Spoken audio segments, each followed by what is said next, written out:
আমি আমার দুটো কথা ধারণা করছি, আমার শ্রদ্ধাঞ্জলি জানাচ্ছি।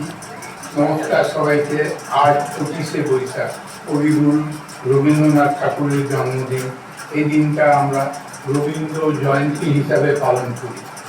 রবীন্দ্রনাথ শুধু একজন কবি নয়, তিনি একধারে সাহিত্যিক, দার্শনিক, সঙ্গীতজ্ঞ, চিত্রশিল্পী ও শিক্ষাবিদ। তিনি প্রথম ভারতীয় যিনি 1913 সালে গীতাঞ্জলি নোবেল পুরস্কার প্রাপ্ত করেছেন। আমাদের জাতীয় সঙ্গীত জন গণ মন তিনি রচয়িতা। তার গান, তার কবিতা আর তার গল্প আমাদের জীবনের প্রতিটি মুহূর্তে জড়িয়ে আছে। তিনি আমাদের শিখিয়েছেন মুক্ত চিন্তা করতে, প্রকৃতিকে ভালোবাসতে আর মানুষকে মানুষ হিসেবে সম্মান করতে।